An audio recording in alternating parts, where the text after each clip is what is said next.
When China's new leader Xi Jinping spoke to the media last week, one soundbite struck me as especially noteworthy. "The Chinese people love life," he said, "and they wish for better education, more stable jobs, better medical care, in short, more comfortable living conditions and a more beautiful environment. This," he said, "is the goal that China must strive for, one that is surely shared by many Chinese. To achieve that, however, China needs to square the circle, to grow fast while mitigating the degradation of its environment and ecology, especially its air and water. China, for one, has a drinking problem." I discussed this topic with a group of experts in a Fortune magazine forum recently held in Beijing. China's water crisis looks grim, the panelists agreed. The United Nations says China is one of 13 countries with extreme water shortages. The problem is partly demographic. It hosts 20% of the world's population yet only holds 6% of the world's water resources, but is also exacerbated by rapid and short-sighted development. Strong economic growth has turned the country into the world's second-largest economy but at the expense of the environment.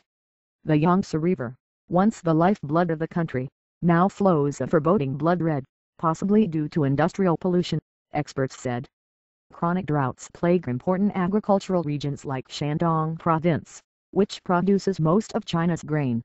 For Guo Yue, general manager at Sintao, a Beijing-based corporate sustainability consulting firm, the problem is close and personal. "I was born in a farmer's family in southern China, and there are a lot of rivers there," he recalled. "When I was a child we could swim in the river. But as I grew up in the 1990s, a lot of factories came in.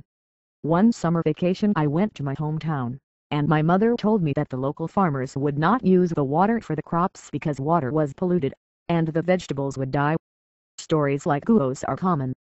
Citizens lodge not in my background public protests amid fears of industrial pollution. In October, for instance, thousands of residents protested in Ningbo, a thriving coastal city, and forced local officials to shelve plans to expand a chemical plant. Such successes are still rare, and experts worry the water crisis is going to worsen in years. China's water demand will reach 818 billion cubic meters, experts say, and yet there's only 616 billion cubic meters available. Beijing has about 100 cubic meters of water available per person, well below the UN standard of 1,000 cubic meters per person, the threshold used to measure a chronic water shortage. Read more. ConocoPhillips to pay $191 million more to China over oil spill. Deborah Tan, a specialist at China Water Risk, a Hong Kong-based non-profit group, suggested a way to visualize the crisis. "Imagine," she said, "that China has 25 bathtubs of water per person. The U.S. will have the equivalent of 125 bathtubs. Polluted water is both deadly and costly. China now has around 300 million people with no access to potable water, resulting in some 66,000 deaths per year, according to the World Bank. It estimates the cost of water pollution to China at $22 billion, roughly 1.1% of the country's GDP. The Chinese government recognizes the problem and is seeking to cut water consumption by 30%. Read more. Experts detail 5 challenges for China, but they target, experts said, is hard to reach. Because of population growth, because of distribution of populations, there's even greater demand. There's an expected increase of up to 10% demand in the agricultural spaces in northern China. This increase is going to put ever-increasing stress on those already stressed water systems, said Matthew Durden, Director of Science Programs in Asia for the Nature Conservancy. Read more. Why booming China needs to learn the 3 R's. China's rapacious water consumption is in part boosted by an illogical scenario. Water, while scarce, is unusually cheap.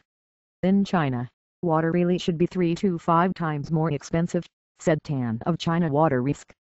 One way to reduce consumption, she said, will be to keep raising water prices, a step China has been taking since 2009.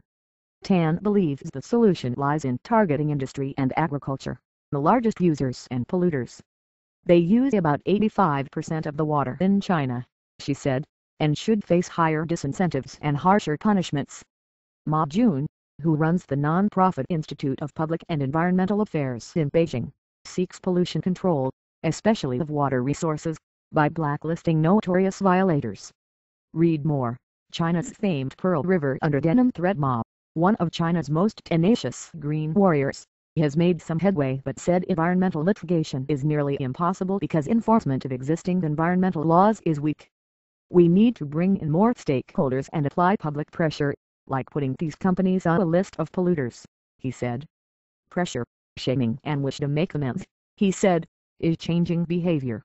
So far we have some 720 companies on our list coming to our NGOs to figure out what they did wrong and how they can fix their problems. Read more. Red River brings cancer. Chinese villagers say ordinary Chinese consumers need to change consumption habits, too, experts said, just like those in developed countries. America can't be America anymore, explained Durden of the Nature Conservancy. The rest of the world can't be like the developed world. We can't keep saying that we want everyone to rise up to the same standard because that is an unsustainable standard. Durden proposed a simple step for China and other countries to take: fix leaky pipes. There's a lot of waste in urban environments, in the transfer of water in the pipes. There's literally hundreds of millions of miles of pipe laid around the world that are leaking and wasting water. These are some simple fixes that we could do right away.